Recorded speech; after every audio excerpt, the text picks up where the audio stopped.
Wearing 3, Mikkel Warburg. Wearing 4, Martin Brett. Coming in at 6, Tobias Sandberg. Wearing 8, Mikkel Norlin. 9, Per-Johan Ullman. Wearing 11, Alfredo Alvarez Romeo. Wearing 13, Stefan Janssen. 14, Andreas Collin. And coming in at 22, Thomas Hurt. Head coach of Sweden, Benoit Lebret. Make some noise for Team Sweden, y'all.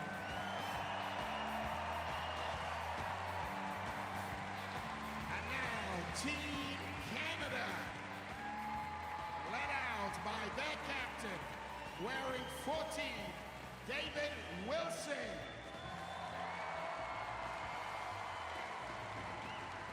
Coming in at 2, Jason Crow. Wearing 3, Patrice Dagenet. At 5, Gareth Hicklin. 6, Ian Chan. 8, Mike Whitehead. Coming in at 10, Trevor Hirschfield. 11, Fabien Lavoie. 12, Travis Muro. 13, Jared Funk. 15, Patrice Samad. And 33, Zach Madell. Head coach of Team Canada, Kevin Orr. Make some noise for Canada, y'all.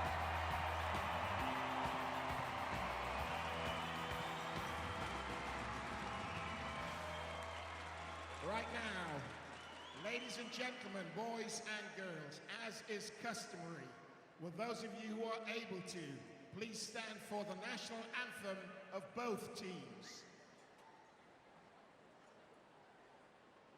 First, the national anthem of Canada.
And now, the national anthem of Sweden.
Well, a very, very warm welcome to our viewers wherever you may be right across the globe. My name's Amy Bainbridge and this is the Wheelchair Rugby at London's Olympic Park. My co-commentator today is Michigan Storm player David Mengen. David, welcome.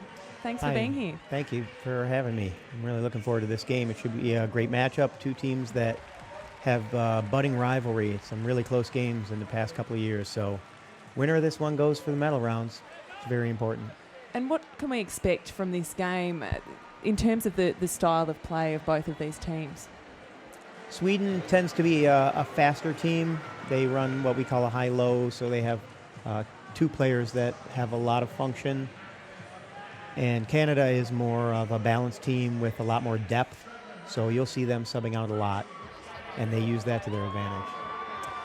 So you mentioned that they've got a building rivalry, so to speak. So they had a recent encounter at one of the World Championships, and how did that go down? 2 years ago, Sweden actually beat Canada in the World Championships.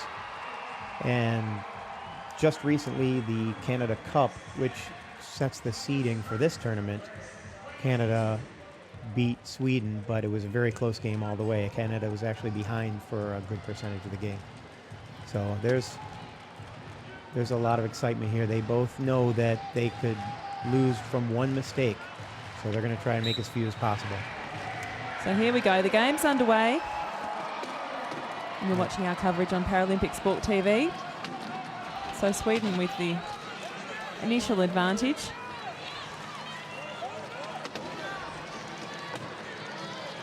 This is a different lineup than they started with the other two games.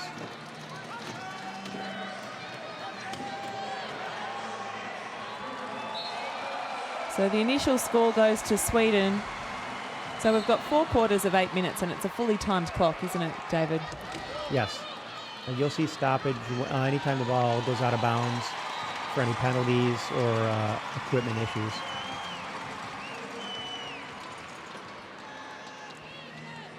And you know a lot of these Canadian players quite well, don't you? They're only a couple hours from me, several of them, so I've practiced with them. I've played against most of them. Many of them play on club teams in the United States. That's Jared Funk getting his hooks in. Nice pass, though. So Thomas Hurt getting close there. And he's over. So 2 plays 1. Sweden with the early advantage here. Great crowd. Very enthusiastic. Yes. The crowds here have been loud and very happy to see that most of them have never seen the game. I met a family on the train today. The little kids were really excited about coming to see it. Fantastic. And that's Medel. He's 18 years old. This is his first Paralympics, and he's quick and he's learning very quickly. It's great, isn't it, having that young talent come through. 18. It's so young, particularly in a team sport like this. And he could have a long career ahead of him of high-level rugby.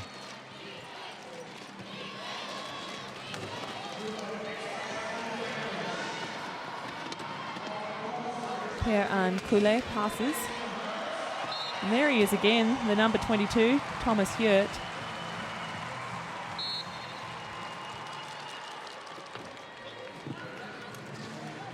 And David, these players obviously, we were talking before, have varying degrees of function, and they're graded to a point system, aren't they? Right. The point scale is from 0.5 to 3.5, depending on your level of function. And the teams on the floor at any one time can add up to no more than 8 points. Oh. And that's big Mike Norwin.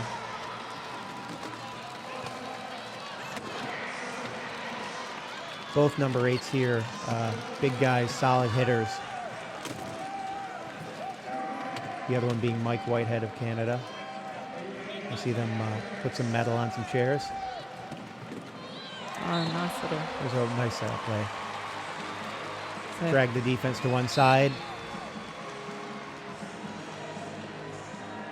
So tactically, in many ways, very similar to able-bodied rugby in that you try and draw the defence away and find the gaps. Strategically, absolutely.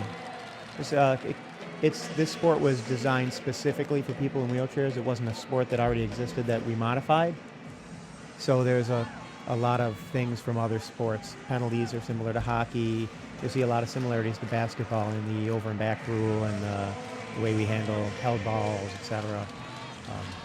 The key area. But it's definitely unique. It's Ian Chan coming in. It's like Fabien Lavoie as well. So you can substitute pretty much as much as you want? Yes. Yep. There's no limitations except that it needs to be during a dead ball. So you can't sub after a score, but you can when someone calls timeout or someone goes out of bounds or ends up on their back. Bit of a shake of the head there, not happy. His chair is set up to make him agile, but it also makes him fall down a lot. He takes a lot of hits, ends up on his back. But he's pretty good about getting rid of the ball before he does so that it doesn't end up being a turnover. Right. And I don't think he was shaking his head at the other player. It was just the frustration of, okay, here I go again. So tell us about these chairs, because they're nothing like you would get around in an everyday sense, are they? No, they're designed specially for the sport and specifically for each player. There are several dozen measurements that are made in order to make the chair fit the individual and their style of play. So Sweden with possession.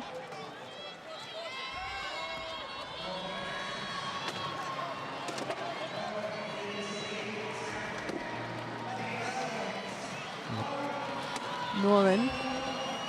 Slightly right. Oh, really good ball lovely movement there. Keeping their heads up, knowing where their teammates are.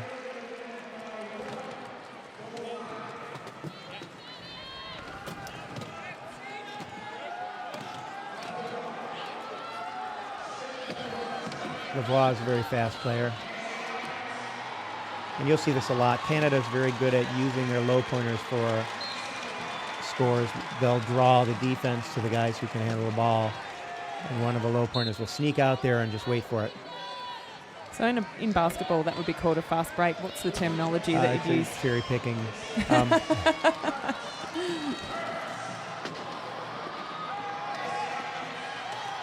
Oh, almost got away from him there. Did. Good defense there by Canada, keeping rolling out.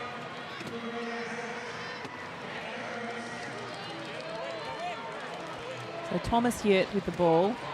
Looks around at his options. And he's trying to set something up here. It's a design play. Waiting for his guys to get into position.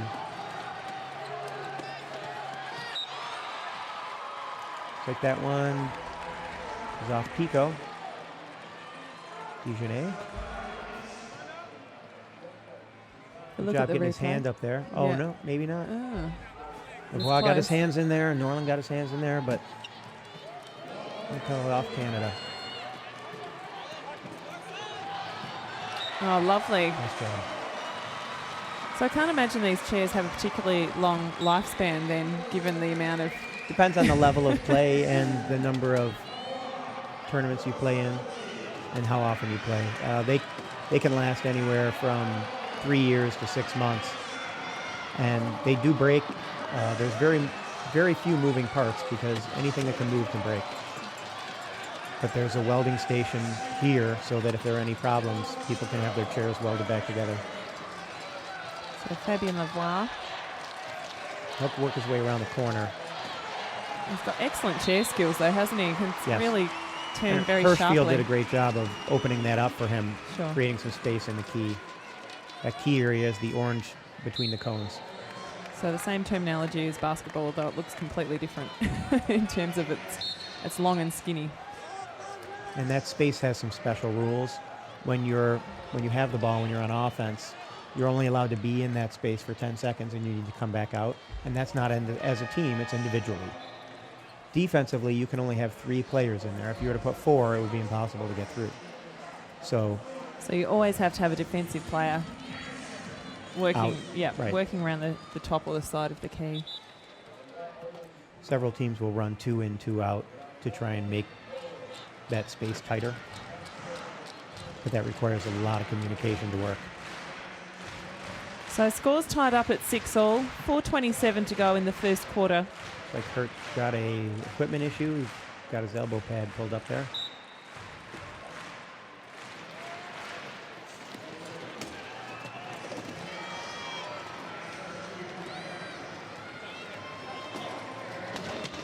Oh,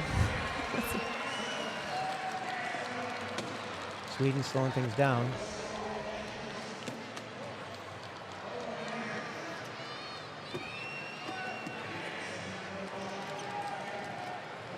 so tactically, what are they trying to achieve here? They're using up time. I didn't see it, but I'm guessing there was, Fabian Leroy was in the penalty box. Right. So they were using the clock, making him sit there as long as possible, and also allowing, a lot of times you'll see when someone's in the penalty box, two of the low pointers, the guys with the claws in the front of their chairs, will go over to trap that guy when he comes out so he can't be part of the inbound. Sure.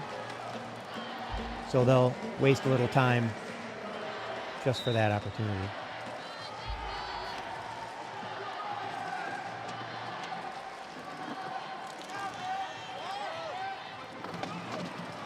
Turnover there.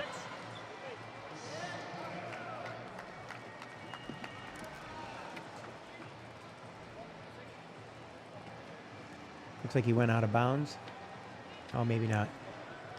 Still Sweden's ball. So it must have been Ian Chan gaining an advantage. You're not allowed to go off the court to gain an advantage against another player. It's just so rough. It's extraordinary. Now he hit him from behind like that to try and get him within a meter of the inbounder. Right. No player is allowed to come within a meter of the inbounder. So they were trying to force the It would error. cause a there. turnover. Yep. Or a penalty, depending on who has the ball. And a penalty is 1 minute in a penalty box, or until the opposing team scores. Oh, not a great pass, but a great catch. So he goes down the right hand. Got the timeout. So you can call the timeout when it's your possession? Yes. And he did that because he knew he was going to get knocked out of bounds. Right. Saved a turnover. So the call was from the player as opposed to the coach in that Right. instance. The only time a coach can call a timeout is a bench timeout, and that's when the ball is out of bounds. After a score or during a dead ball. That's Trevor Hirschfield inbounding. He was on his back 4 or 5 times yesterday. Right. Pretty unusual for the low pointers to end up upside down that often. Was it just because he was going so hard at everything, or was it it's particularly different rough situations. game? Or, yeah. Yeah, it was definitely a rough game. Yeah. So number 3, Mikael Wahlberg inbounds the ball. Per-Jon Ullman. Yes, here. He's going to work slowly behind his low pointer there, blocking. That was a great lead. Wow. Again, So great cherry communication, though, isn't it, to be able to have that vision up the court, knowing your player's there. Stefan Janssen. Now Whitehead's going to get it back to Trevor Hirschfeld. And Zach So Medell. finding the gaps there.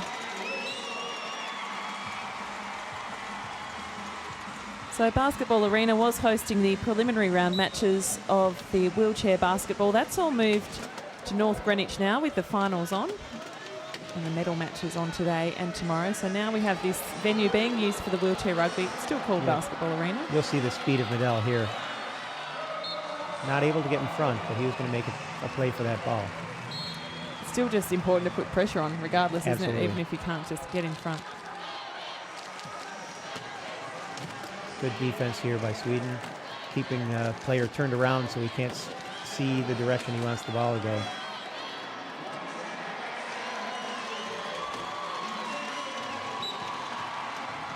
So Hirschfield scores.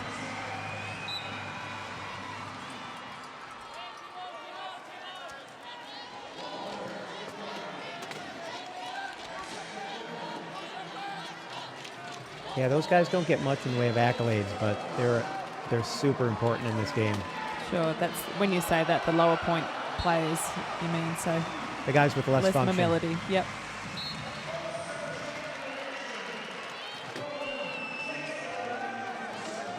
And their style of chair usually gives them away.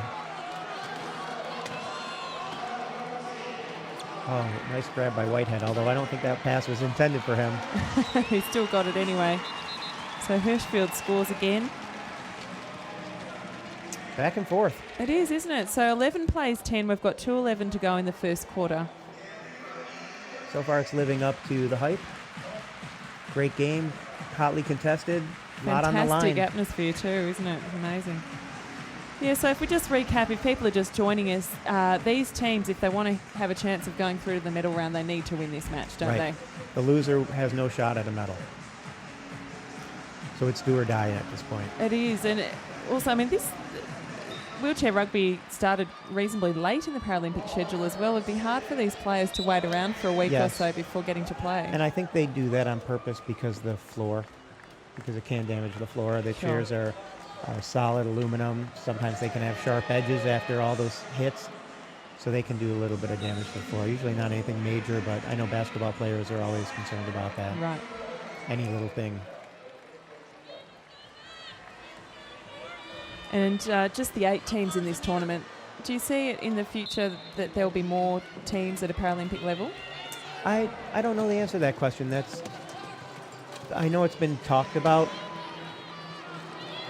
but as far as the elite teams, there really are only 8 teams that are really that great. Sure. When you start getting down to the 8 level, there are teams that aren't probably going to be playing for the medal, that aren't even going to contend.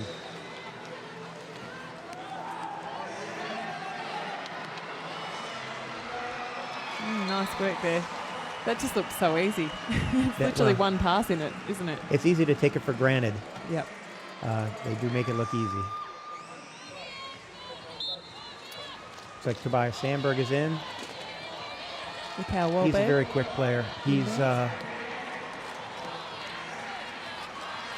blonde hair, very expressive when that was a big hit by Medell. Nearly tipped him out. He did a good job of keeping his composure and hanging onto the ball. Yeah.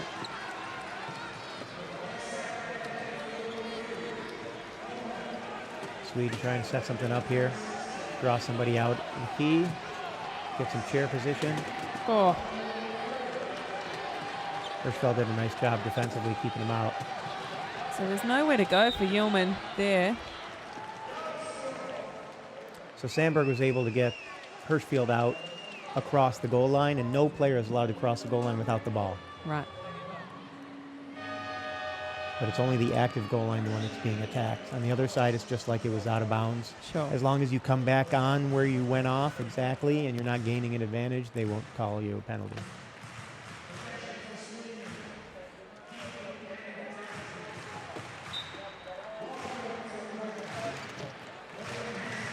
Garrett Hickling in now for Canada.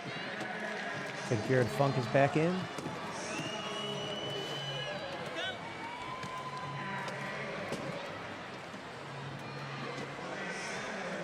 Sweden taking their time. They know they've got a 2-point advantage when they score this. And with 49 seconds left, there's a 40-second shot clock you need to score within that time period. So with 49, they know that they get at least one more possession. But it's short enough that if there's a turnover, Canada won't be able to get another possession. Sure. Okay. So that was a legal contact call just then? Is that the call from the referee? Spin, yes. Oh, okay. He hit him behind the axle and turned him. And you'll generally only see them call that if there's any chance of putting the player in danger. Sure. So Ullman will sit for a minute. And if Canada does not score, he'll stay in the box for the beginning of the next period. They won't even allow him to go to the bench at the end of the quarter. I think Whitehead will probably run out as much of the clock as he can.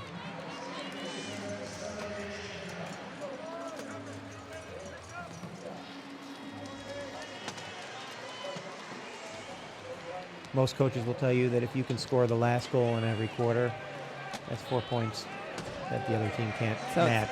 So it's well worth running the clock down.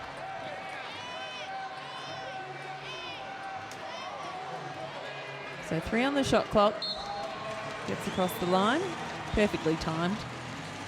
And not really leaving enough time on the clock for Sweden to do much of anything. Get a nice long pass. And it's like Sweden will be just content to go back. Got a heck of a throw. It does indeed. So 13 plays 12. Sweden with the early advantage as we go into quarter time and just the 2-minute break at the quarter time.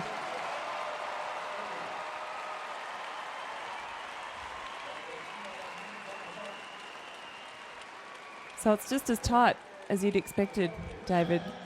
Absolutely. So Great Britain also playing Japan today, the United States playing France. The Great Britain-Japan game should be a good game as well. I think France has their hands full with the United States. So if we look at the overall competition, you were saying there is quite a big difference from the top teams down to 8th position. It appears at this point that Belgium's probably, the weakest or one of the weakest teams. Well, they're probably going to end up without a win in the pool play. Their most equal competition will come in the crossover rounds. Sure. But again, not in contention for a medal.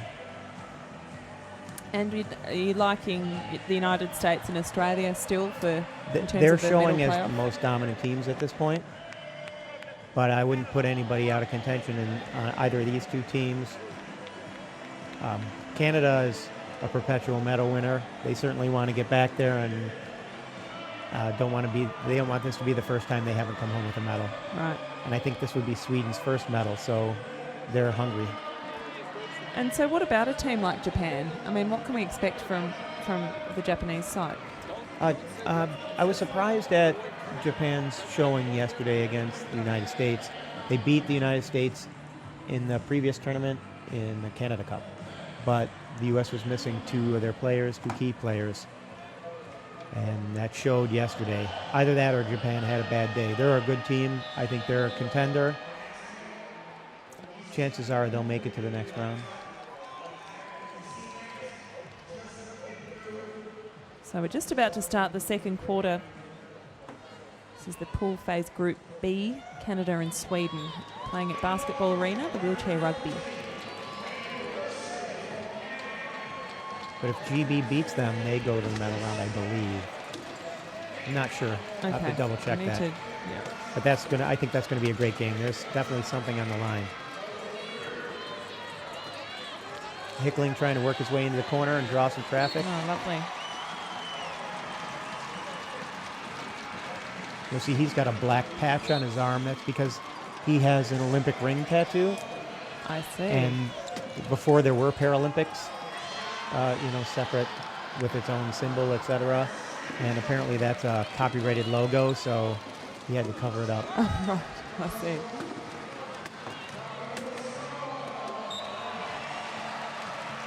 At least that's the story I heard. So Andreas Collins scores for Sweden.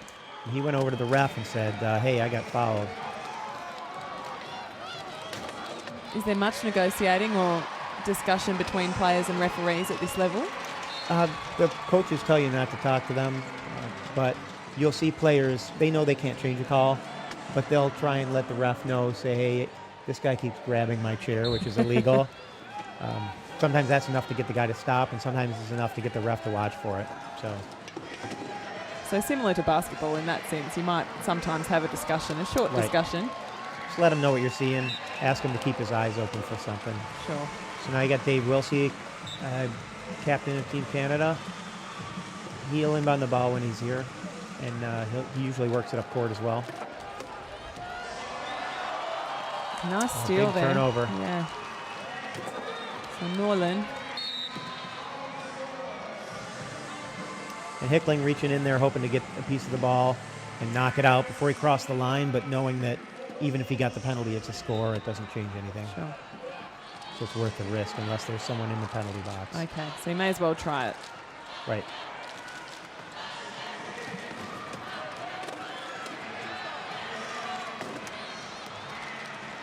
And again, nice long pass. I believe that's Patrice Simard. It is indeed. So how many players do you generally have on your bench At the Paralympics, you're allowed 12. in total? Right. So 4 on the court at any time. And Right, then, 4 and then 8 on the bench. and they do seem to substitute through reasonably rapidly. Depends on the team. Right. You look at a team like France, they play all the same 4 guys. Really? Whereas a U.S. team or a Canada team, you'll see 10 of those guys out there, 11 of those guys throughout the course of the game. So it says a lot about the depth of those squads, I guess, doesn't it? Absolutely. And though these guys train 6-7 days a week, several hours a day, so they're built for this, you do get tired at the end of the game no matter how much you've trained. So getting some rest makes a huge difference. Plus changing up the looks for the defense. Yep. Yeah, Also, not being too predictable, right, gives you particularly in a opportunity. tournament. Norland working behind his pick. He'll also follow the next one. Does a good job there. He's got a man open in a goal, but Canada is just being relentless with the defense. Defense all is of them. incredible. Hickling reaching after that ball. Good patience by Norland. And Hurt the score. 17 plays 16. So every time Canada scores, Sweden is able to reply, really. So Canada just unable to make up that 1 point deficit. One turnover will likely make the difference in this game. Yeah. Good job of protecting the ball.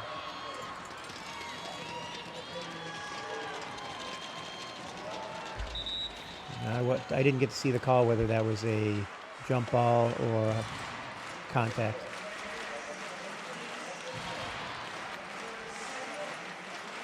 Contact.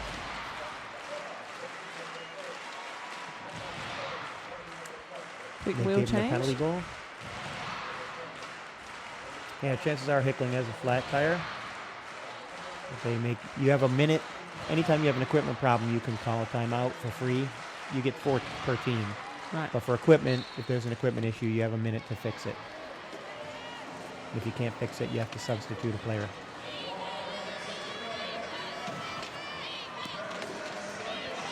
So Canada attacking. Hurt going over. He's able to keep his chair up, and Hickling gets the ball. Quite a fight in there. That's the turnover Canada was looking for. This gives them the opportunity to go up by 1. It could be their first lead of the day. There it is. So Canada hits the front by 1 point.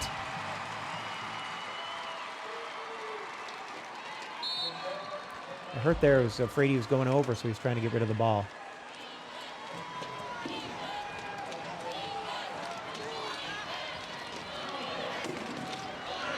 Oh, Samard ran into Wilsey there, so neither of them was able to make the stop. So Sweden able to respond. 18 all. 5 minutes left in this first half.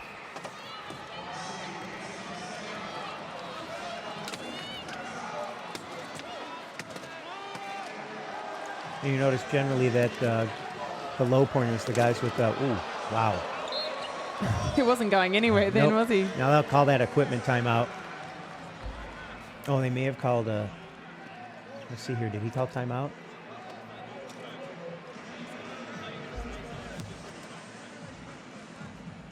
So basically rammed on 3 sides. He wasn't able to get Now, out of that. if a guy's in the air and you come in and hit him, they'll call a technical foul. Okay. But I don't think that's what happened. I think they just called an equipment timeout because his chair was up in the air.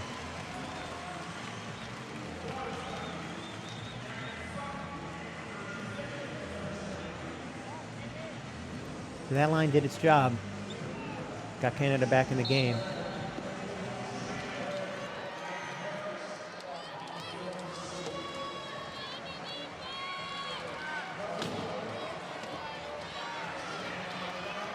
This is Canada's fast line.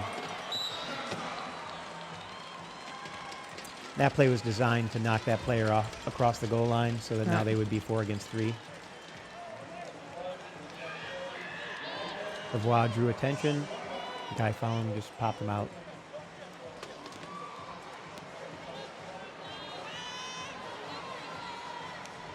You have a light player in the corner, a small person that you can hit pretty easily, knock him across the line. You'll see that happen all the time. All right. is no match for Medell with that trunk. Wow, pretty well trapped, but he'll get the ball in. So Canada maintain a 1-point advantage over Sweden.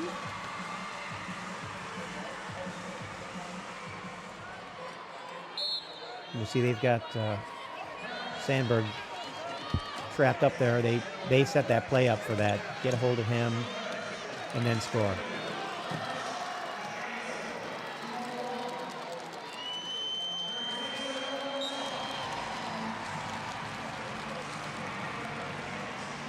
So it was a 3-on-2 play in the end, wasn't it? Because you had Yes. the two But Canadian defence. When you can take your two lowest players and take out their best player, you're going to win that battle. Sure.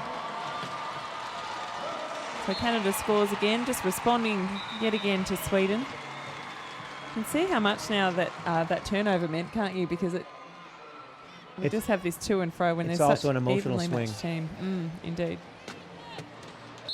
Canada knew they were battling from behind.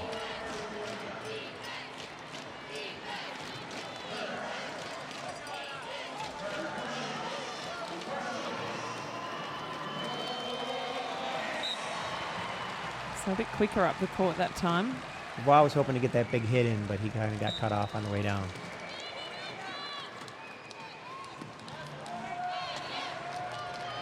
So, long pass from Medell. Perfectly placed in the end.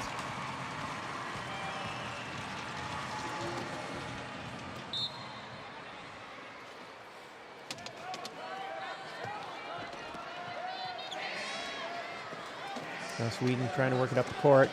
You see Sandberg go get some help. I don't know if that was off Medell. He was able to knock it out of Hurt's hands when he tried to pass it. Oh, he wasn't even up. So that's legal to do that, just as long as you don't actually come in contact with the body of the player, isn't Correct. it? So you've got to have really good. We actually hands have to what we flick it call the cylinder, which is the area where people normally put the ball in the lap. Everything above that, if you're holding the ball and you lift your arms, any contact that's made, even if the ball handler causes it, will be a penalty on the defensive player. So that's your protected area. So if somebody's reaching in, you can move the ball around, up, down, sideways, and you'll see guys doing that, trying to create a foul, get themselves out of trouble.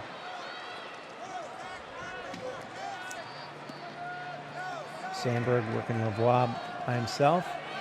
And Medell double teamed, but he's able to get out.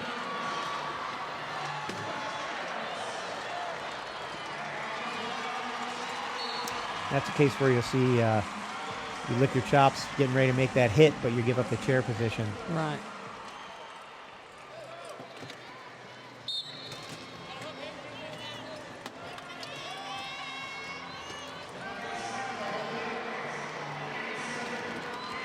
An easy one for Sweden. Yep, very straightforward. But this Canadian combination seems to be working particularly well. There's a lot of speed to the way they're playing. Yeah, they have Quite a contrasting very style fast to guys. what we saw at the start of this quarter. And some of that's just determining how you play against another team. And obviously these teams have played before, but sometimes the line works, sometimes the line doesn't. And you don't, I mean, unlike basketball, obviously you don't have a point guard or whatever, but which player on court generally will call the offensive plays or the defensive plays? Is it a team leader or? Yeah, there's usually one guy who runs the offense. In the case of like a Dave Wilsey is always going to run the offense when he's on the court. And I think in this case you're going to see Mike Norland, because he's the experienced player, running the offense, calling the plays, bringing the ball down.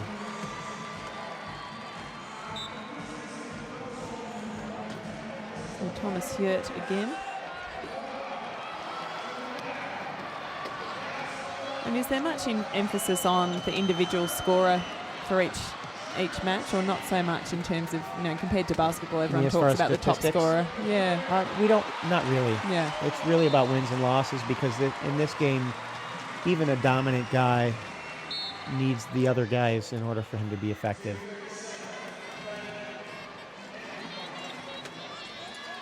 And part of that is that we don't have the media coverage and the popularity that people pay attention as closely to who scored the most points.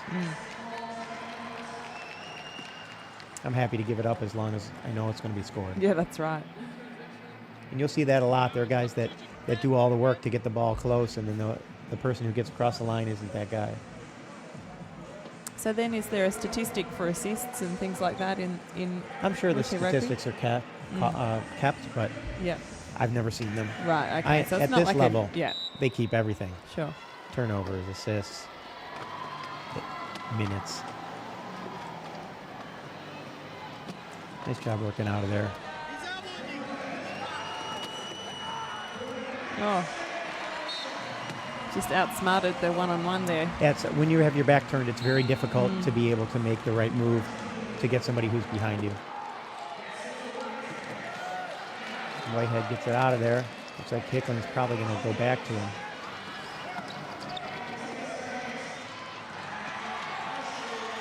Little touch pass there to Trevor Hirschfield. So 24 all, 2:02 left in this second quarter. 2 minutes left, and looks like they're going to keep going quick.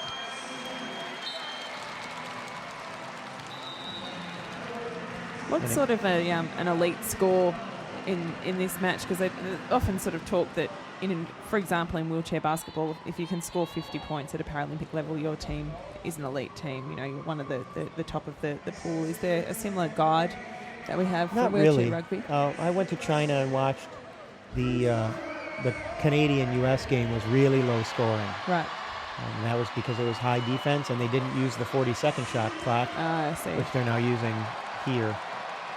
I have seen games in the 60s already this weekend. It's a high-scoring game.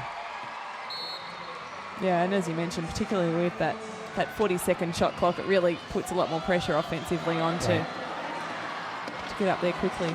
Speed has become much more important in this game in the last few years. So your old guard like Hickling, who may not be the fastest player out there, but he's smart and patient. Great crowds here at Basketball Arena. A lot of Swedish supporters in the front row there, and we saw the Canadians as well decked out in their country colours.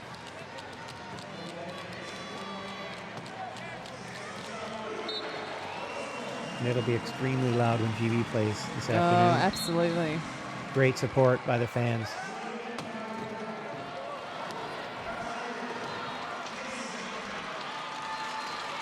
Yeah, it's a great arena. It's a great space to play in. Do you get decent crowds back home when you play for the Michigan Nothing like Storm? this. Yeah. The largest crowd I ever played for was in Colombia in South America, and that was an exhibition. Right. So the game is penetrating all corners of the globe then, if you're playing down in Colombia. Actually, we were doing that for the coalition to eliminate landmines around the world. Wow. So part of a campaign was that you went and played there. It was kind of entertainment for them, basically, but Oh, to I show see. them, a lot of the talk is about the disabilities and injuries that are caused by landmines. And so a disabled sport like rugby is a great showcase to show how people live their lives and what they enjoy doing instead of focusing on what they can't do. Focus on what you can, and the fact that you can be Right. part of a team and learn Right. something new. And do something amazing. So less than a minute to go. Whitehead's trying to get that ball across half. You only have 12 seconds to cross the half-court line. So Canada. Canada levelling scores here. They'd have liked to scored that about 20 seconds earlier so they could get another possession out of this, but unless Sweden scores quickly, they'll probably have the last opportunity.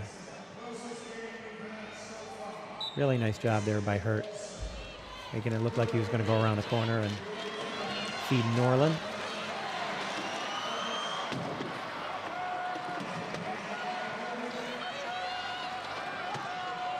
So that 12-second count that I was talking about crossing half court, that's why you see people urgently trying to get there. And then once they cross half, They slow it they'll up. take their time, try and be more methodical and make sure they get across the goal line.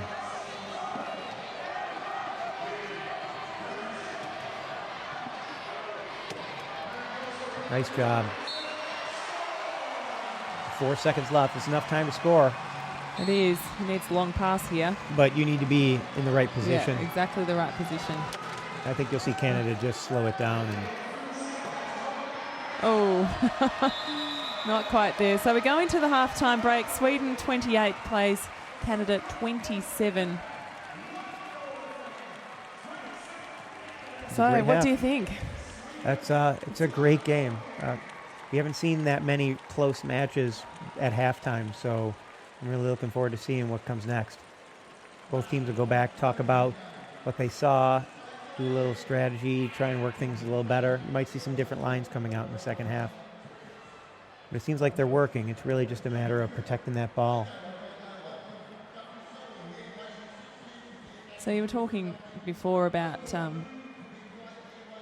your trip down to Colombia and playing an exhibition match, and you've played the sport for about 10 years. And how long does it take you to get your chair skills to a point where you can be really effective on court? Because I imagine that's a different chair entirely that you use. But you'll see, like a lot of the guys who play basketball don't realize that they can qualify. Some of them can qualify. So they come in with the chair skills, and you'll see those guys excel very quickly once they learn the rules. Some of the strategy is similar. The chair skills are very similar, so that helps a lot. In my case, I'm not somebody who comes from an organized sports background, so it took me a little longer to learn the game and get good at that, and I'm still working on it. But even these players, you'll hear they're learning stuff as they go. There's always more to learn. Absolutely. Well, that's the great thing about sport at any level, isn't it? Be at the top or... Someone's having the happy birthday sung to them, and the Swedes there are enjoying their bananas, giving the screen away.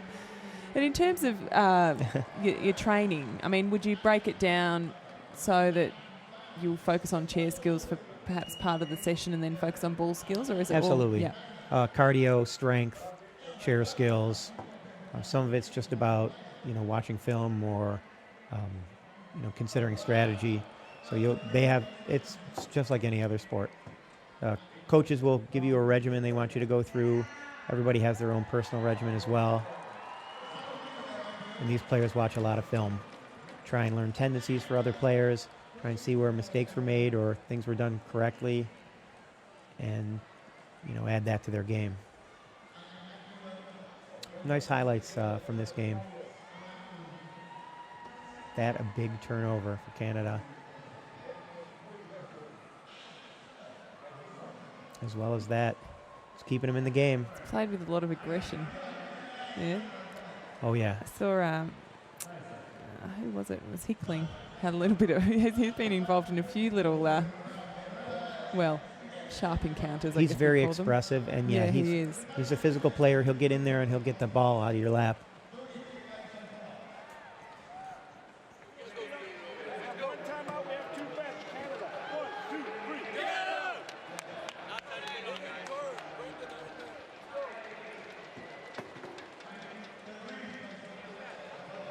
And what do you love about the sport? What's kept you going at it for 10 years? I love everything about the sport. I love the camaraderie. I love the speed. I love the hits. I love the fact that there's room for everybody in it. There's less disability, more disability, and the balance of it. It's just fun to play. Everybody likes those big hits. During the exhibitions, you'll see, too, people will set up and wind up and try and get a big hit or knock somebody over. The hits are so impressive. I mean, that's what people love to see, isn't it? It's kind of like in car racing. You sort of come for the crashes. Although you don't want to see anybody get hurt. No. It's fun to watch. Yeah, you want to see the spectacular side of it. Right. And can you tell me anything about Sweden's coach? Because I just noticed that he was speaking to the players in English. So he's actually a former Canadian coach, Paralympic coach. And I'm sure that there's some positive and negative feelings there from the Canadians, but there's, like I was telling you earlier, there's only so many elite coaching jobs in the world. If somebody offers it to you and the one you really want, which is your own team, isn't available, you got to take it. He's done a great job with this team. The fact that they're here, the fact that they're in contention for a medal at this point, They're very excited.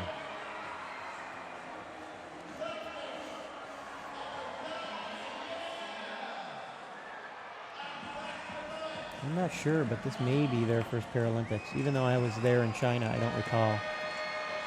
Sweden's only previous Paralympic appearance was in Sydney in 2000. Oh, okay. And they had one win during the group stage. And they finished 5th overall. They defeated Germany and Great Britain in the classification rounds.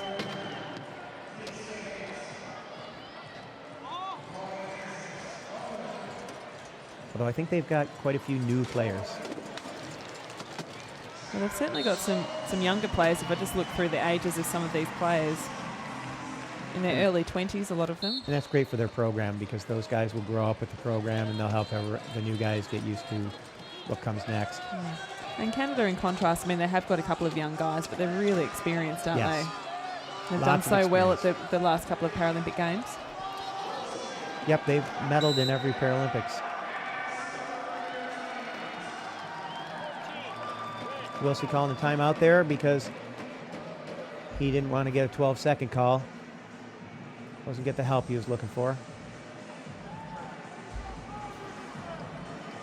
Sweden able to score first and make it a 2-point game.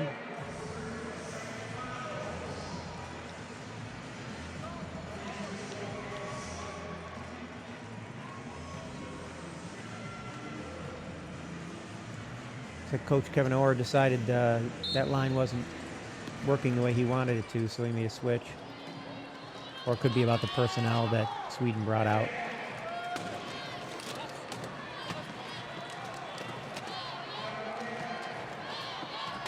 So, youngster again. Whitehead stuck there.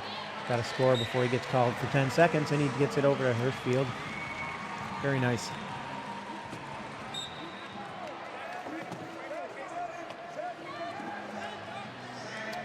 Sandberg launches it. And he's going to need to protect the ball and have one of his high pointers come and get it from him. Just like that. Good job protecting. So Sandberg passes off to Hjulman, who scores. So Sweden maintaining that 2-point advantage now. Looking a lot like the game that they played just a few weeks ago in Canada, the Canada Cup.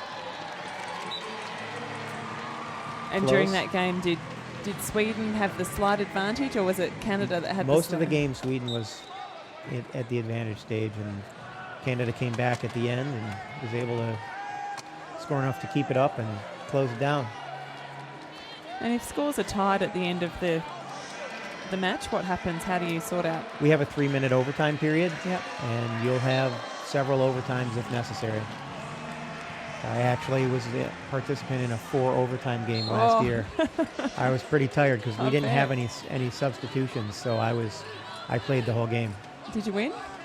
We did win. Oh, that was all worth Yes, it in the yeah. end. It's a much better game when you win.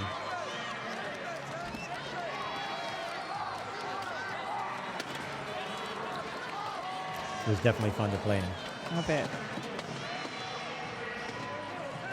It's more fun for both teams when the game is competitive. Because obviously they're here to win, but you want to enjoy yourself as well. You want to be pushed as well because Yeah. it gives you confidence going into the, Well, if your games middle early rounds. in the pool rounds are too easy, it can make you slack off, and that first competitive game can give you some trouble. yeah, you'd be a bit shell-shocked. You get away with things that you wouldn't normally get away with. And you just need to make sure you don't learn bad habits. You see Sandberg, again, lifting the ball up in that cylinder, trying to create a foul. So has he got a time limit? Oh, we'll have the shot clock at least He anyway, won't we? has his But- 10 seconds. He has to Right. dribble. Yeah. But he was doing that. He's fighting his way out, getting the ball out, dribbling, getting it back in. And again, as I said, Canada's got him turned around so he can't even see where he's throwing the ball. And that's great defense. Canada ties it up with that. Yeah. So that was a crucial play, really, by the Canadian defence.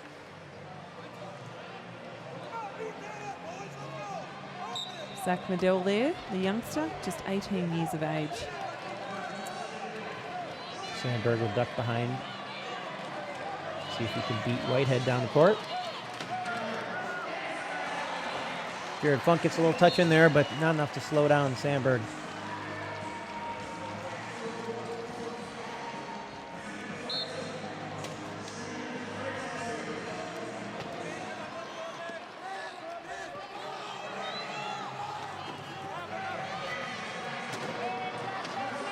Another easy one for Canada.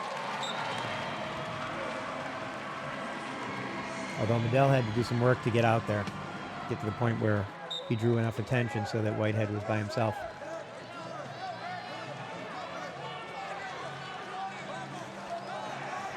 So Sweden inbounds. Oh, dropped that pass. Oh, And now he's in trouble. Again, he's able to turn around.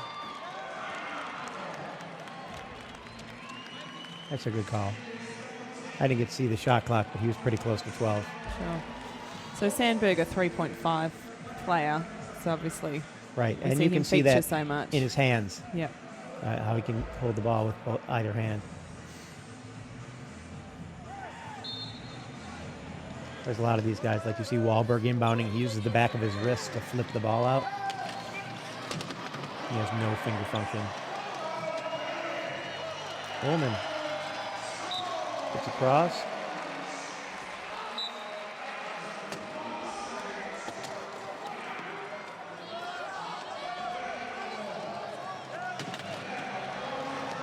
Another nice heads-up play. Just get the sense that Canada's going to be able to find a way somehow, don't you? Even though the They scoreboard do. says that Sweden keeps having this 1 point advantage. And that's where your experience comes in. That and the depth of your team. Absolutely. You get some rest, both physically and mentally. But they've been in this position many times. They've been up a little bit. They've been down a little bit. They've lost those close games. They actually lost to the U.S. at the World Championships 2 years ago after leading until the final seconds of the game. So they don't want to ever be in that position. Sweden is relentless. They're staying in it, keeping up by a point here and there. It really will come down probably to one turnover. One single turnover in the final quarter. So 34 all, 4:17 left in the third quarter. And while there were several mistakes, the guy who makes the last one is going to be the one who remembers it. You just hope that that's not you, don't you? Such an awful, Been there. awful feeling. Oh, Actually, just recently. a turnover in the last quarter. Was that the situation? Yep. Chance to tie a game in the playoffs and go into overtime at the finals, and I was that guy. Oh, how long did it take you to recover from that? I'm still You're still recovering from it. We haven't played a game since then, so there's really no chance for redemption. Oh, Whitehead takes a hard fall. You can see he hit his elbow pretty hard and might have hit his head on another chair. But we all fall over several times. We're pretty good at knowing how to fall and protect ourselves. Do you have trouble with wrists and elbows and things like that? I mean, do you get many injuries in that sense just because you come out of your chair? The hardwood floor is more forgiving than concrete, but it still hurts when you hit.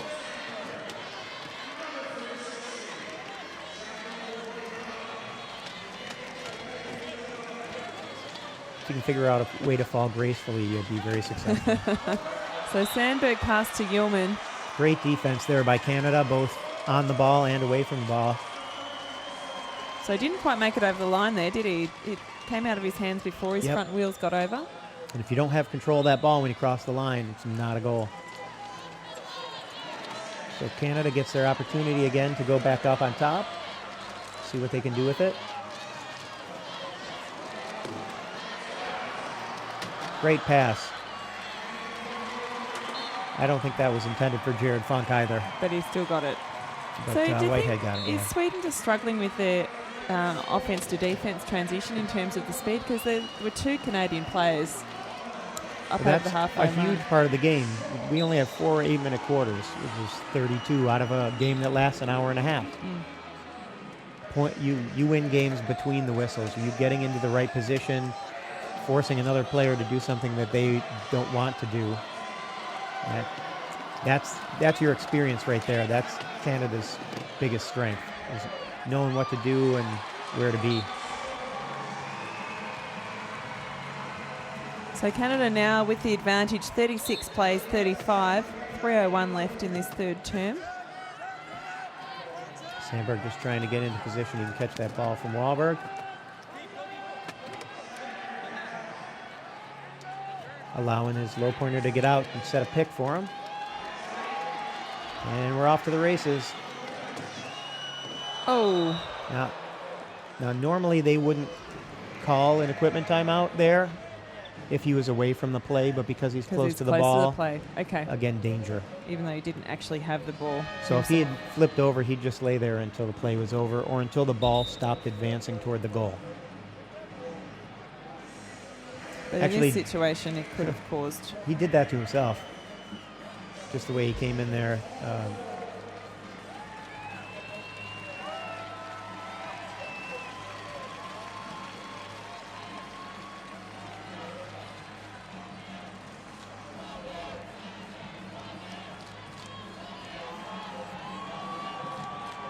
Sweden making a change.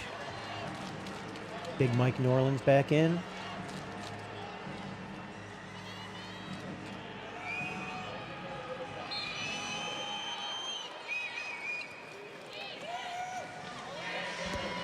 Maybe that's Kool-Aid that's back in.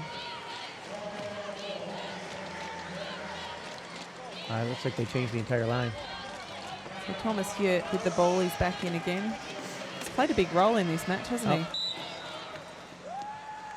That was a nice job by Jansen. So what was the call there, David? He pushed Trevor Hirschfield across the line. Right. Across the line without the ball. Sure. You're allowed to knock someone across the line, but you're not. If you make contact and you keep pushing and you take your hands off the wheels to advance, and the contact is never broken between the players, that's a penalty on the person pushing. Okay. So the trick is to make it look like you didn't really intend it. You just have to roll back a little bit and smack them, and just keep smacking them until they go out. Okay. So it's quite an art. Yes, yes it is. Because you know as soon as you give up any ground, they're trying to take it back. Nice easy 4-on-3 there.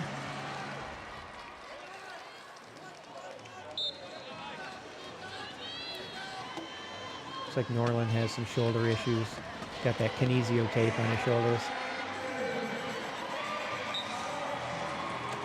And that can be a common problem with wheelchair sports, can't it? Because you're training and... Your arms are your legs, and they're not built for that.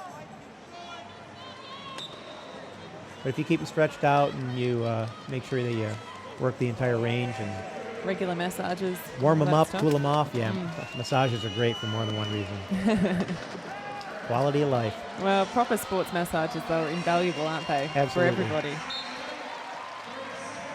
And all these teams, I'm sure, have someone on staff who handles that. Oh, yeah. It's very serious. They do urine tests for people's nutrition, and everybody has their own special drink that they drink to help with the minerals that they need.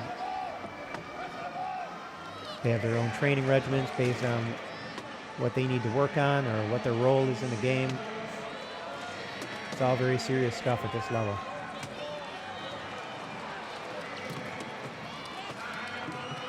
Oh, nice little cut through there.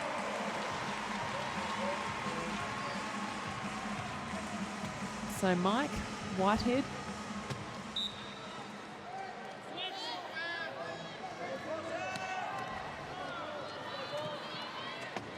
Heckling on Hurt. Swatting at that ball, trying to turn his chair around so that he can't make a good throw. They're going to have to call timeout if they're going to hang on to the ball. It's a good call. We've got 1:25, Canada up by 1. So a bit of a turnaround in this quarter because we saw Sweden with the advantage when we came out of the halftime break. Has it been more than 2 points? I don't think it hasn't. So. There's been no period of play where even right back at the start, there's been no period of play where there's been a lead greater than 2. It's really anybody's game here. And now both teams are thinking about the last score. Minute 13 left. So it's enough for 2 passages of play. Pickling going to the 3. jump ball. Nice score by Norland. With a minute left, Canada's going to try and score quickly so they guarantee themselves another possession. Hickling's going to have some trouble here. Kept his cool though, didn't he? Yeah. Didn't panic. Looked out. So Canada will try and hold up. Oh, big hit from Norland. They need some help here if they're going to score.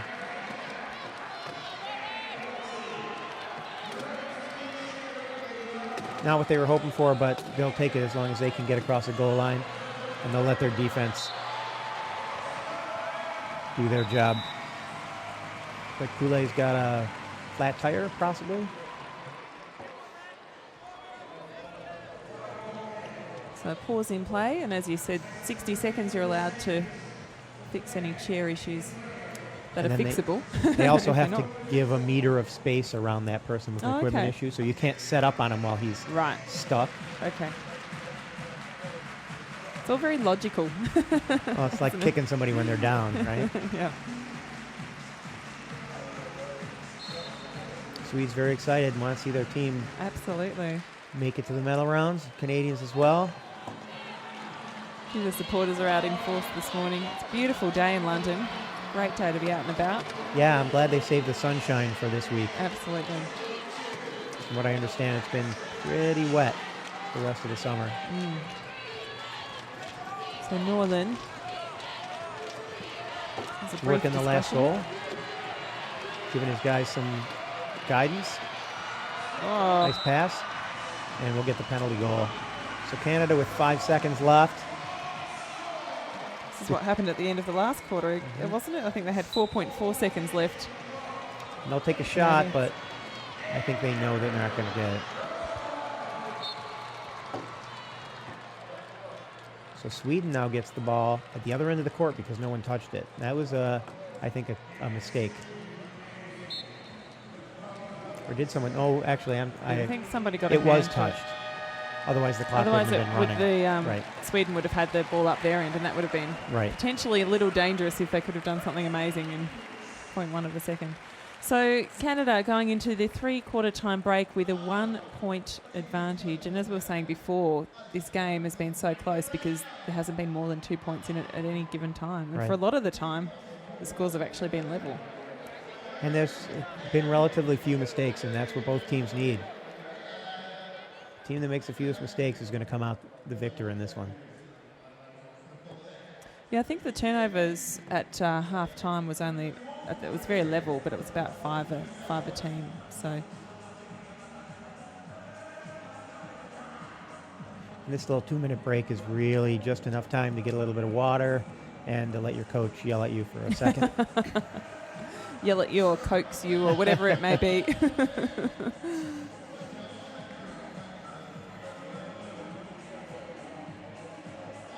Or for the crowd to get into it during the Macarena. School children, their first week of school, and they get to go watch some murder ball. Sounds all right, doesn't it? So we've got another 2 matches today in the pool phase. So there's Group A, Great Britain and Japan, and also the United States and France from Group A. Hear anything that coach has to say? Came to them a little late. So do women play murder ball? Yes. Yeah, I've had as many as 3 women on my team. sure. One of the Canadian Paralympians from China actually played on my team. She was the first female Paralympic athlete to play wheelchair rugby and at that level, and actually play in a game. Sure. So there are quite a few around. It's harder to get in at this level, but there is a concession as far as to try and balance the playing field. As a female, you get half a point deducted from your physical classification Okay. to try and give them the opportunities. And since we've done that, you'll see more women playing at this level. There aren't a lot of them out there that play, but the ones that do are very enthusiastic. Oh, I bet. I know some great women players all around the U.S. and Canada. There's several players in Canada in their development pipeline as well.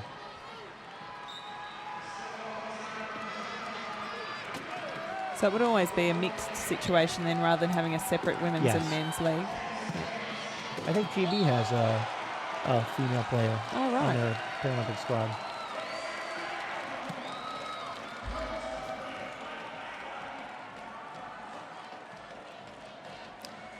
Chan not able to come down with that one. Gives Sweden the advantage here with the tie game.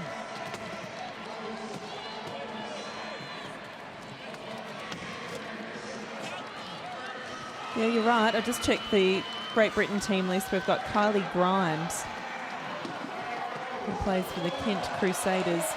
I think she played in the U.S. game, the first game that GB Okay. played.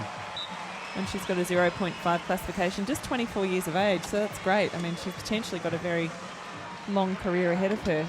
She's already making the national squad. Yep. That's great to see anybody playing. Gender's really not, when it comes right down to it, we're all here for the same purpose. And we're happy to have anybody on the team, male, female, whatever your disability. And you were saying back home there's some 40 teams or so in the United States? Yeah, in the ballpark of 40, it's plus or minus a couple teams every year. Yep. New teams come up, old teams disperse and spread out to the players go and play with other teams. But yeah. And do you play in like a, east-west, north-south conference and then end up playing others? The country's divided up into Yeah. 4 regions, and then we cut those in half. And we have a playoff system with 16 teams that advance to the final Oh, tournament. fantastic. And a team can play anywhere from 4 to, I've played as many as 15 tournaments in a year. Wow. And that's why you'll see players coming to play in the U.S. It's the opportunity to get more experience.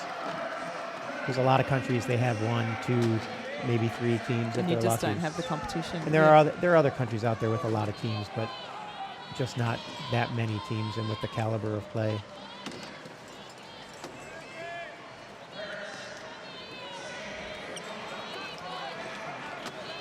So the US really leading the way in the sport still after the game's development. Well, we definitely have the most players, I think. Yeah.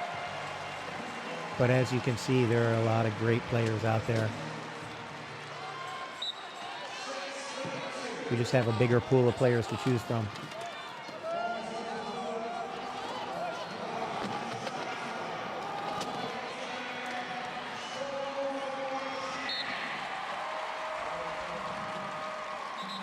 The score's tied up at 41 all, 6:21 left in the fourth and final quarter. Canada looking for that one big turnover that'll give them the advantage.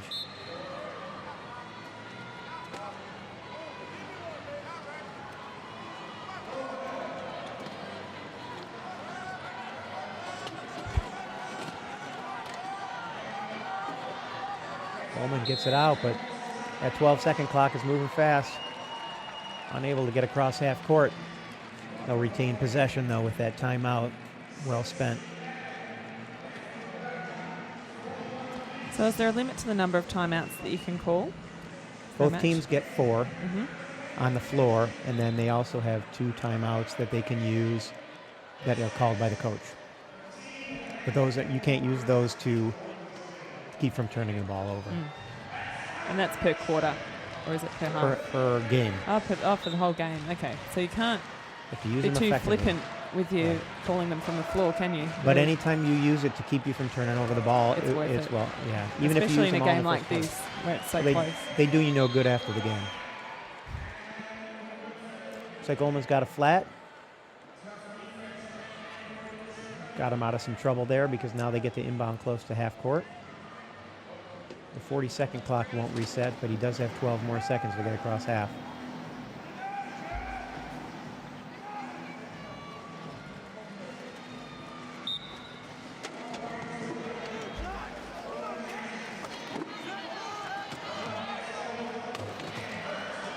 Whitehead putting in a big hit, hoping to pop that ball out.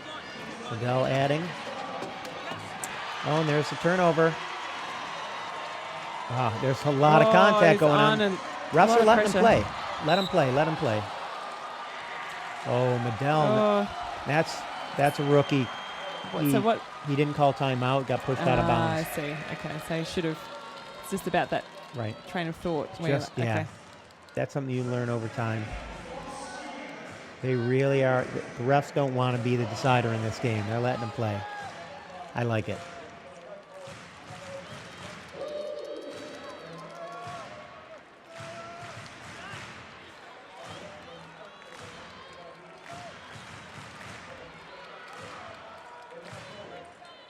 Canada unable to take advantage of their opportunity to get on top here. Sweden going to try and get one in. The Canadian defense seems to be getting stronger. Sweden's having a lot of trouble crossing half court in the last couple minutes. Big Mike using his pick around there. Yeah, we've really noticed the scoring slowing up in this final quarter, haven't we? A little bit more methodical. You're trying to protect the ball a little more. So And 42-41. You're seeing the depth come into play here too. Oh, you could have been in trouble there. Yeah. Oh! Another turnover.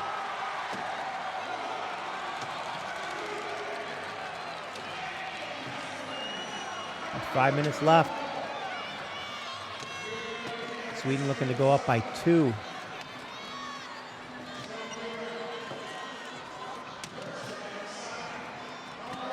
Oh, nice work. There you have it.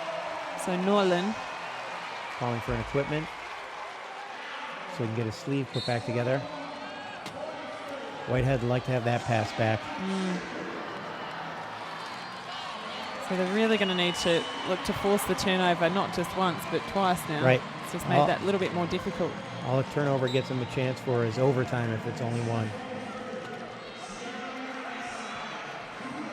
Whitehead gets his hands in there. Oh, but they can't pick it up. See if Medell can save it.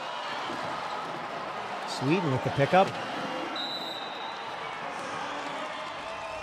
Up. Something happened there. There's a turnover. For Canada. Looks like it's Canada ball. I'm not sure what happened there, though. They must have called the player out of bounds who had the ball. It was difficult to see from this angle, wasn't it? There was a lot of traffic over that side of the court.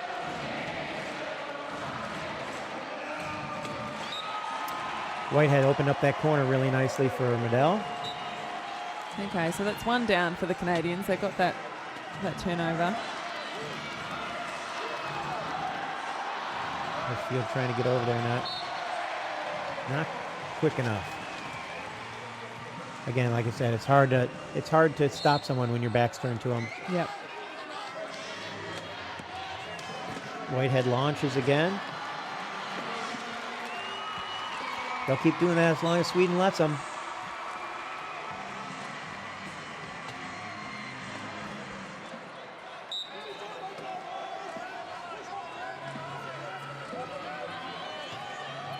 Sweden running out of time to inbound the ball. There's Norlin again. Gets out of trouble. Oh, big mistake there. You might want to call timeout here unless you can get some help. Whitehead gets the ball back. Not much time to cross half. Medell protecting, good. Sweden dropping back, trying to keep him out.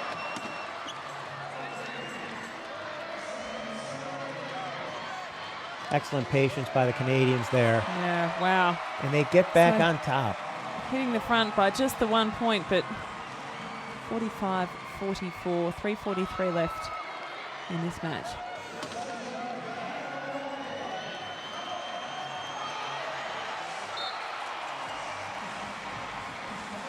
So you can hear the support in the grandstands. There's a lot of Swedish and Canadian supporters here. Of course, the next match, Great Britain and Japan, there'll be a very enthusiastic crowd. Absolutely. The stands are full when GB plays. I was at the main stadium last night when David Weir was racing in the athletics, and I was holding a plastic cup of water, and the cup was vibrating. The stadium erupted. Yeah, it was unbelievable. Great enthusiasm for all the athletes everywhere we've been. The swimming arena also just crazy. Canada back with the ball. Launches it. Whitehead had to work a little bit there. Got a little pressure from Norland.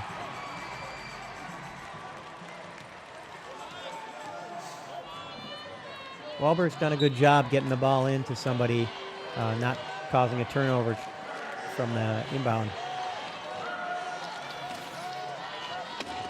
Oh, bump at the front. Easy one. Under 3 minutes. We have a tie game.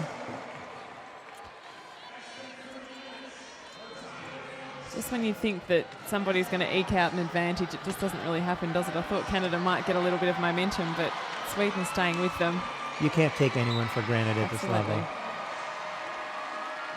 And you even look at the French team. They're a very young team, but they've got another dominant player, and he makes all the difference. They'll score on you fast. They'll hit you hard.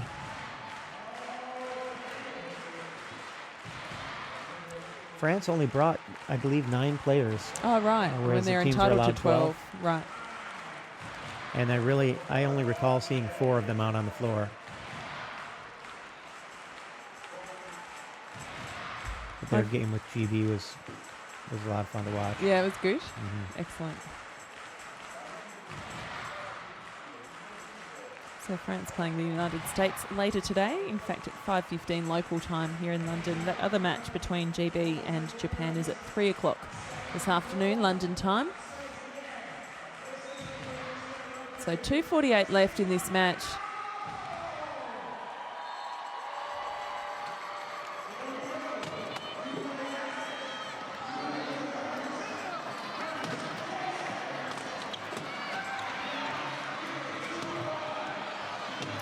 Getting in there. Oh,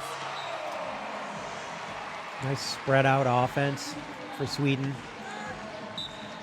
Making sure all their guys don't get piled up together. Whitehead went up the pass there, but made the better decision.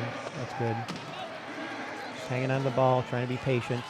Make sure that this doesn't result in a turnover. Canada with running the clock a little bit. So just using up as much time as they can, I guess, so that they can maintain this advantage. Right now they've got the advantage, so in their minds, if they can keep from turning the ball over, the worst they could do is tie. So they want to maintain control, slow the game down, save their energy for that last score.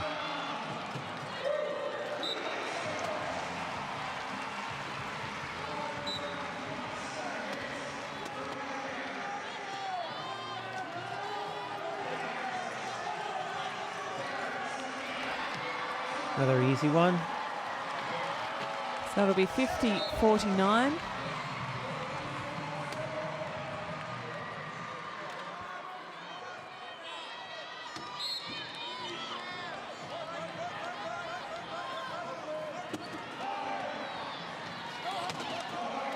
A switch there.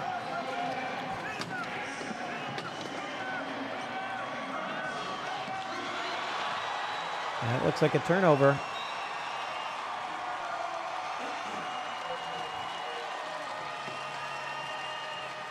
So Canada now with the opportunity to, If they can add to their lead. That's right.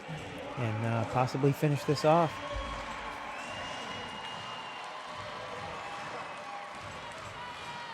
Now the pressure's on Sweden. They need to get a turnover. They need to start reaching for that ball a little more.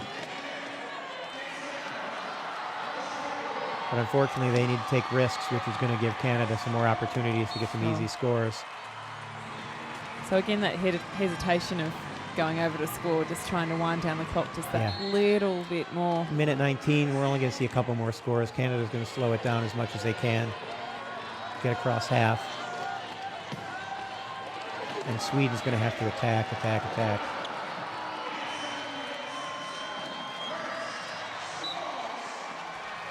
It's still a one-point game. Anything could happen here. A minute left. And actually, that's not a bad situation for Sweden. Even if Canada eats up the whole 40-second clock, they've got 28 seconds left to tie it up. Right. And possibly create a turnover and win the game.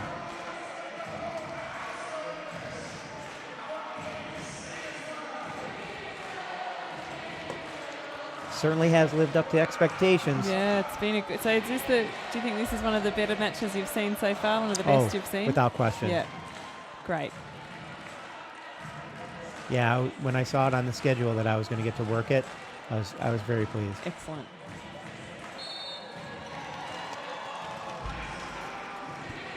Two good teams coming right down to the wire. That's right. So they need to win this to be in the hunt for the medal.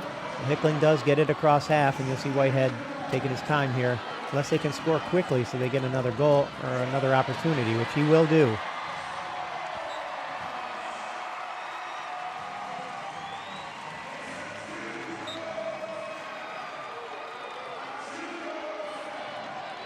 Canada playing off a little bit. They want Sweden to score quickly if they're going to score. And so now, with under 40 seconds, the shot clock will shut off.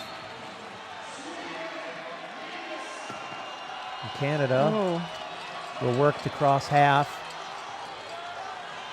I don't know if they have a timeout left. Whitehead. It's a turnover, maybe. Loose ball. And Hirschfield picks it up and scores. Nice grab. The Swedish player just unfortunately had his back turned to it and couldn't maneuver to get around and get after that loose ball. He had a play like that yesterday that Hirschfield tried to grab on a turnover to score, and he wasn't able to pick it up. So I'm sure that he was waiting for that opportunity again. Sandberg doing his best to get the game back within one. And now they need a turnover, or this one's over. Canada doesn't even have to cross half. All they have to do is dribble once. Get the ball in, protect it.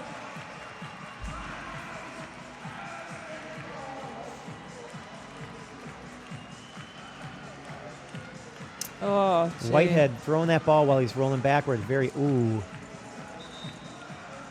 nice grab there.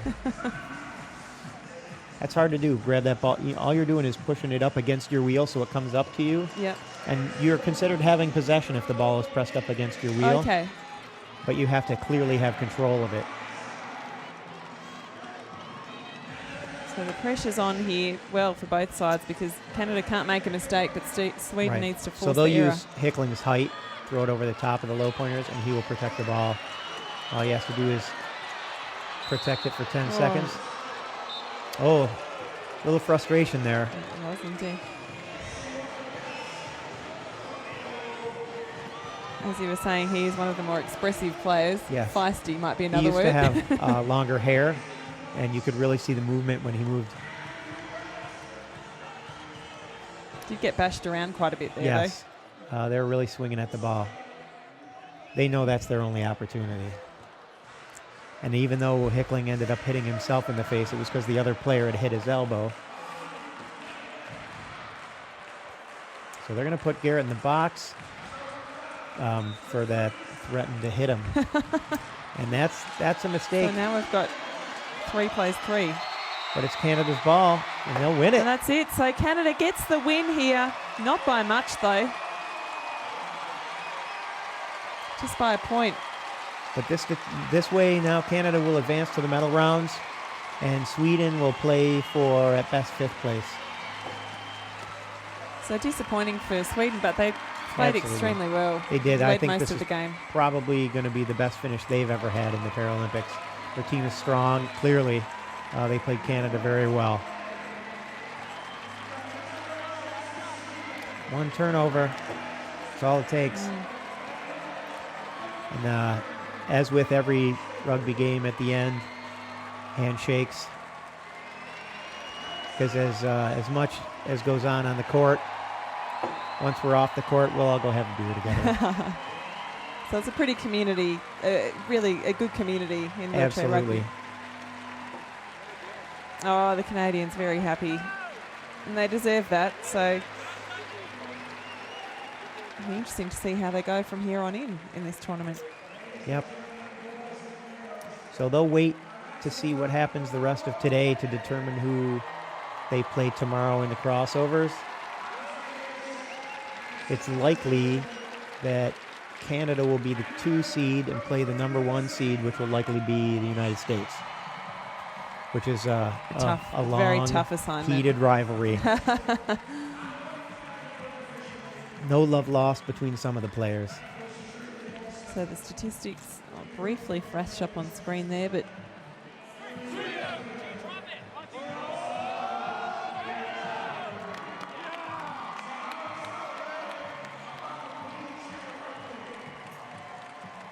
Thanks for joining us. yeah, well, David, thanks so much for coming along for the ride of this match, and you'll be on Paralympic Sport TV. So there we have the qualification, the official qualification. It's so Australia and Canada proceeding through to the middle rounds. But you'll be calling a number of these matches on Paralympic Sport TV over the weekend. I will. So we very much look forward to that. David Mengen and Amy Bainbridge.